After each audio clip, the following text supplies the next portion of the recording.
খুব ভালো লাগে, ডেফিনেটলি তো খুবই ভালো লাগে। সর্বশ্রেণীর মানুষ, আপনারা দেখেছেন যে প্রত্যেকটা মহলের মানুষ, যে কোনো দেশে বিদেশে প্রত্যেকটা জায়গার মানুষ এই যে বাংলা সিনেমাটাকে নিয়ে এত প্রাউড করছে যে ইয়েস এটা আমাদের বাংলা সিনেমা, প্রত্যেকটা মানুষই ওন করছে।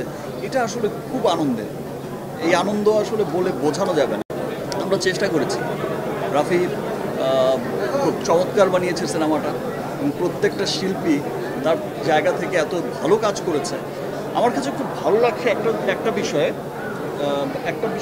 একটা নিউজ দেখে আমার খুব আনন্দ লাগছে গতকাল থেকেই। সেটা হচ্ছে যে আপনারা সবাই জানেন যে তুফান কিন্তু শুধু যে দেশে ঝড় তুলেছে ব্যাপারটা তা নয়। তুফান ঝড় কিন্তু পৃথিবীর যেই জায়গায় গেছে তুফান, আসলে এইরকমভাবে অ্যাডভান্স টিকিট বুক হওয়ার এটা নজির আর বিগত দিনে দেখা গেছে কি না আমার ঠিক জানা নেই। আমি যতটুকু জানি যে অস্ট্রেলিয়া বা আমেরিকা বা অন্যান্য বিভিন্ন জায়গায়, যেই সমস্ত জায়গায় তুফান গেছে, ইউরোপের অনেক জায়গায়, মিডল ইস্টের, এটা বহির্বিশ্বেও কিন্তু তুফান তুলেছে। সো এটা খুবই আনন্দের ব্যাপার যে যেই স্বপ্নটা আমরা সবসময় দেখে আসছি যে একদিন আমাদের সিনেমা ওয়ার্ল্ড ওয়াইড চলবে এবং অফিসিয়াল রিলিজ ইন্টারন্যাশনালি একটা বড় জায়গায় আমরা যাব আমাদের সিনেমাকে নিয়ে। তো সেই যাত্রাটা খুব চমৎকারভাবে শুরু হয়েছে এবং দেশে আসলে একটা ভালো সিনেমা শুধু যে দেশের মানুষকে আনন্দ দেয় তা কিন্তু নয়। এখন আসলে সিনেমার ভাষা কোনো ম্যাটার করে না। আমরা যদি দেখে থাকি কোরিয়ান ফিল্ম বা অন্যান্য দেশের ফিল্ম, এখন ভাষা কোনো ম্যাটার করে না। একটা ভালো সিনেমা পুরো পৃথিবীর মানুষকে আনন্দ দেয়, পুরো পৃথিবীর মানুষকে আনন্দিত করে।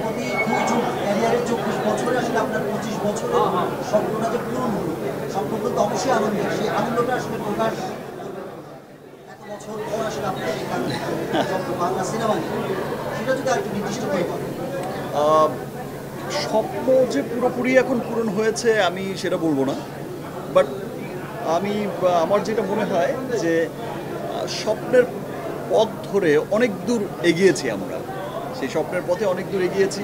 এই সাফল্য আসলে বাংলাদেশের মানুষের সাফল্য, বাংলার সমস্ত মানুষের। প্রধানমন্ত্রীও তুফান সিনেমার প্রশংসা করেছেন, এই বিষয়টা আপনি কতটুকু আনন্দিত হয়েছেন এই বিষয় নিয়ে, এবং তাতে করে আপনার আরও দায়বদ্ধতা বেড়ে গেল কিনা? দেখেন, মাননীয় প্রধানমন্ত্রী কিন্তু বরাবরই কিন্তু তারা খুব সংস্কৃতিমনা। ন্যাশনাল অ্যাওয়ার্ডের এমন কোনো অনুষ্ঠান থাকে না যে তিনি আসেন না, এবং দীর্ঘ সময় তিনি বসে থাকেন, সবার সাথে কুশল বিনিময় করেন। তো মাননীয় প্রধানমন্ত্রী কিন্তু সবসময় দেখা গেছে যে শিল্পীদের এত আপন করে নেয়, সমস্ত শিল্পীদের এত স্নেহ করে, এত ভালোবাসা দেয়। মাননীয় প্রধানমন্ত্রীর কাছে আসলে অনেক কৃতজ্ঞ। তার দেশের সিনেমা এগিয়ে যাচ্ছে, এটা আসলে মাননীয় প্রধানমন্ত্রী যখন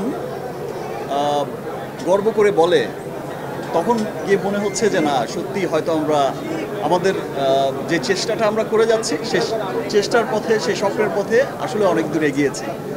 ধন্যবাদ মাননীয় প্রধানমন্ত্রীকে, এবং আমি চাইবো যে যদি ওনার সময় হয় কোনো একটা স্পেশাল স্ক্রিনিং যদি হয়, মাননীয় প্রধানমন্ত্রী যদি সেটা দেখেন, অবশ্যই সেটা আমাদের জন্য আরও অনেক অনেক আনন্দের হবে।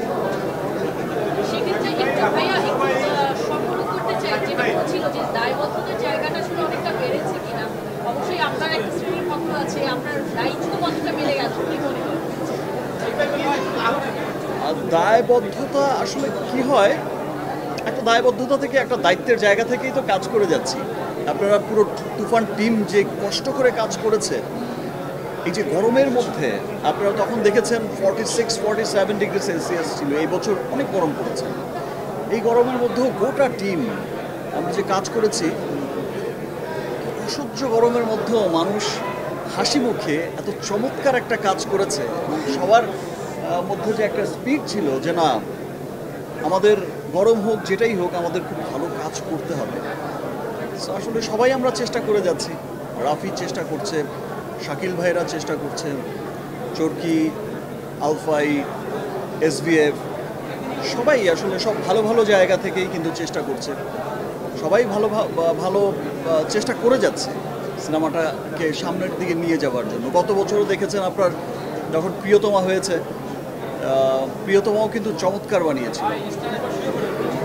প্রিয়তমার সেরা কাজ বা রাজকুমার সব সেরা কাজ তার জীবনের সেরা কাজ একটা মোমেন্ট বা ক্যারেক্টার একটা লিডার আলাদা এক্সপ্রেশন এটা সব কিছুটা আসলে অনন্য মানে এত বেশি প্রশংসা আসলে কীভাবে এনজয় করছে বেশিরভাগই বলছে সাকিব খানকে আসলে একদম ভেঙে নতুন ভাবে অন্যভাবে দেখেছে অভিনয় এবং look দুটাই সেটা কতটা এনজয় করছে এখনো চলছে দেখেন, যখন একটা সিনেমায় এইরকম সাকসেসফুল হয়, যেটা প্রিয়তমার ক্ষেত্রেও যেমন হয়েছে, আর আমি মনে করি যেটা আমার কাছে যেটা মনে হয় আজকে যে তুফান চলছে, ওয়ার্ল্ড ওয়াইড চলছে, ইনশাল্লাহ সামনের এমন সিনেমাও হবে তখন গিয়ে মনে হবে যে আসলে তুফান আসলে ওর কাছে কিছুই না, মনে হবে যে কি বিশাল বিজনেস, কি বিশাল সিনেমা বানিয়েছে, কি সুন্দর হয়েছে।